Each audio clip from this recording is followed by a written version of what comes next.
नमस्कार दोस्तों, स्वागत है आप सबका ट्रैवल विद वशिष्ठ के एक नए एपिसोड में।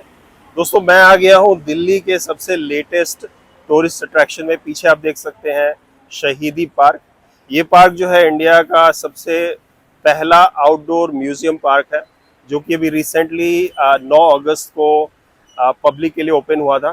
तो दोस्तों, इस वीडियो में मैं दूंगा आप लोगों को इस म्यूजियम का एक वर्चुअल टूर, और हमेशा की तरह मैं दूंगा आप लोगों को वो सारी डिटेल्स जैसे कि टिकट के प्राइसेस, टाइमिंग्स, कैसे आप यहाँ पे पहुँच सकते हैं वगैरह वगैरह, जो आपको हेल्प करेगी आपका अपना विजिट प्लान करने में।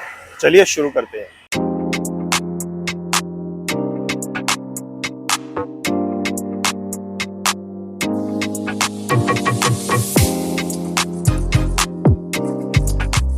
तो दोस्तों, ये पार्क लोकेटेड है दिल्ली के आईटीओ वाले एरिया में, और यहाँ पहुँचने के लिए सबसे बेस्ट ऑप्शन है दिल्ली मेट्रो। दिल्ली मेट्रो की वायलेट लाइन लेके आप यहाँ पहुँच सकते हैं। सबसे नियरेस्ट मेट्रो स्टेशन है दिल्ली का आईटीओ मेट्रो स्टेशन। वहाँ से मात्र 250-300 मीटर के वॉकिंग डिस्टेंस पे ये पार्क है, तो आप वॉक करके यहाँ तक पहुँच सकते हैं। आप चाहे तो अपनी गाड़ी भी लेकर आ सकते हैं। अगर आप 4 व्हीलर से आते हैं तो यहाँ पे 4 व्हीलर का चार्जेस है 20 रुपीज़ फॉर 1 आवर, और अगर आप 2 व्हीलर से आते हैं तो चार्जेस है 10 रुपीज़ फॉर 1 आवर। पास ही में जो है पार्क के एकदम सामने रोड पे जो है बस स्टैंड भी है, तो आप चाहे तो बस से भी आ सकते हैं। जो नियरेस्ट बस स्टैंड है, जो कि एकदम ऑपोजिट में है पार्क के एंट्री गेट के, और उस बस स्टैंड का नाम है एक्सप्रेस बिल्डिंग। तो दोस्तों, पार्क ओपन रहता है हफ्ते के 6 दिन एक्सेप्ट मंडे, और टाइमिंग्स है पार्क की सुबह के 10 बजे से लेकर रात के 10 बजे तक। एंट्री टिकट्स अगर आप वीकडेज पे आते हैं ट्यूसडे थ्रू फ्राइडे, तो एडल्ट्स की एंट्री टिकट्स है 100 रुपीज़, और बच्चों की टिकट जो कि 12 साल के एज तक है, और सीनियर सिटीजन जो कि 60+ एज है जिनकी, उनकी टिकट्स 50 रुपीज़ होती है ऑन वीकडेज। वीकेंड पे जो टिकट के प्राइसेस होते हैं वो ज़्यादा हो जाते हैं। अगर आप एडल्ट्स की टिकट लेते हैं तो 150 रुपीज़ पड़ते हैं सैटरडे और संडे को, और बच्चे और जो सीनियर सिटीजन हैं उनकी टिकट पड़ती है 75 रुपये। दोस्तों, पार्क में एंट्री करते ही आपको दिखेंगी कुछ फेमस पर्सनालिटीज़ की बड़ी खूबसूरत सी पेंटिंग्स, और पार्क के सेंटर में एक सर्कुलर सा रिंग बना हुआ है, जो कि ऐसा लगता है जैसे कि पानी पे फ्लोट कर रहा है। आप देख सकते हैं कितना खूबसूरत लग रहा है ये रिंग। पार्क के स्टार्टिंग में दोस्तों आपको दिखेगी राजा भरत की एक खूबसूरत सी स्टैचू, जिनके नाम पे हमारे देश का नाम पड़ा था। अगला सेक्शन डेडिकेटेड है हमारे देश के महान ऋषि मुनियों को। इस सेक्शन में आप लोगों को हमारे देश के जो महान ऋषि थे उनके बारे में काफ़ी सारी चीज़ें जानने को मिलेंगी, काफ़ी सारे फैक्ट्स पता चलेंगे।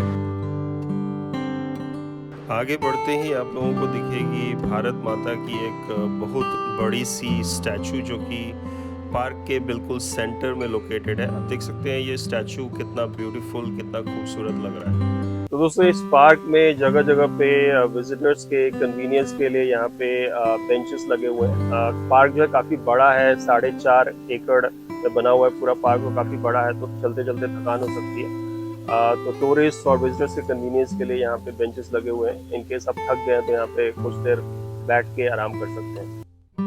अगला सेक्शन दोस्तों डेडिकेटेड है भारत के गोल्डन एज को। इस सेक्शन में आपको भारत के कुछ महान राजाओं जैसे सम्राट अशोक, चंद्रगुप्त मौर्य वगैरह से रिलेटेड काफ़ी सारी जानकारी मिलेगी। इन कलाकृतियों द्वारा भारत के स्वर्णिम युग को बड़े ही खूबसूरती से इस सेक्शन में दर्शाया गया है।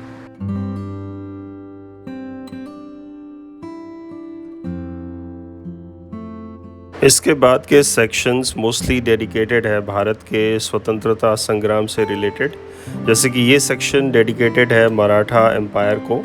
यहाँ आपको मराठा साम्राज्य और उनका हमारे स्वतंत्रता संग्राम में क्या योगदान था उससे रिलेटेड आपको काफ़ी सारी जानकारी मिलेगी। यहाँ पे आप देख सकते हैं शिवाजी महाराज की कितनी बढ़िया सी स्टैचू यहाँ पे बनी हुई है।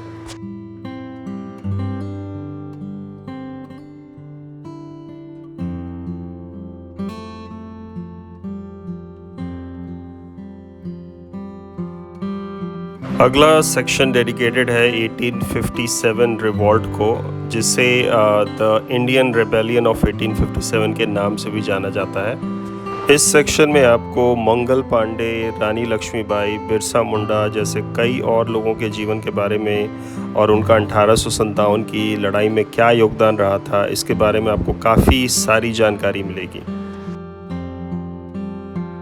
अगला सेक्शन डेडिकेटेड है हमारे स्वतंत्रता संग्राम के कुछ इम्पॉर्टेंट इवेंट्स को, जैसे कि दांडी यात्रा, काकोरी कांड, दिल्ली असेंबली बॉम्बिंग्स वगैरह। यहाँ पे आपको महात्मा गांधी, भगत सिंह, राजगुरु, चंद्रशेखर आज़ाद और सुभाष चंद्र बोस वगैरह की बहुत ही खूबसूरत स्टैचूज़ देखने को मिलेंगी, और साथ ही साथ उनका हमारे स्वतंत्रता संग्राम में क्या योगदान रहा था, इसके बारे में भी आपको काफ़ी जानकारी मिलेगी।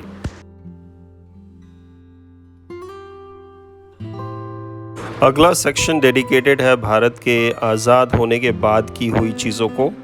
यहाँ पे आपको डॉक्टर बी.आर. अम्बेडकर और सरदार वल्लभ भाई पटेल जैसे कई महान हस्तियों के बारे में काफ़ी डिटेल में जानने का मौका मिलेगा, जिनका भारत को एक डेमोक्रेसी के रूप में स्थापित करने में बहुत बड़ा योगदान था।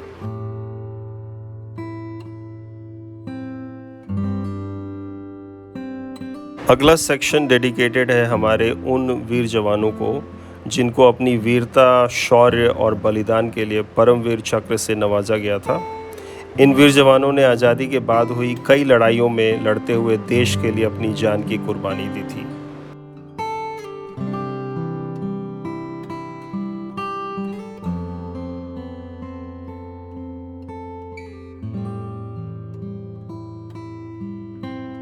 और दोस्तों, पार्क घूमते घूमते अगर आपको भूख या प्यास लग गई है तो यहाँ पे एक छोटा सा कैंटीन भी है। पीछे आप देख सकते हैं, ये जो सेक्शन है ये कैंटीन वाला सेक्शन है। ऑल्दो यहाँ का मेन्यू जो है बहुत ही ज़्यादा एक्सटेंसिव नहीं है, 2, 4, 5 आइटम्स आपको मेन्यू में मिल जाएंगे। फिर भी अगर आपको भूख या थोड़ा सा प्यास लगा है तो आप यहाँ से कुछ रिफ्रेशमेंट्स वगैरह ले सकते हैं। साथ ही साथ यहाँ पे पास में वॉशरूम की भी सुविधा बनी हुई है विजिटर्स के लिए, तो उसकी भी कोई दिक्कत होने वाली नहीं है। दोस्तों, रात के समय में पार्क और भी खूबसूरत लगता है because of this beautiful lighting. तो मैं आप लोगों को रेकमेंड करूंगा शाम के टाइम पे पार्क विज़िट करने के लिए, ताकि आप रात के टाइम का ये अमेजिंग व्यू भी एंजॉय कर सकें। तो दोस्तों, शाम के बज चुके हैं करीब 7:15 और अब हम लोग निकलेंगे वापस घर की तरफ।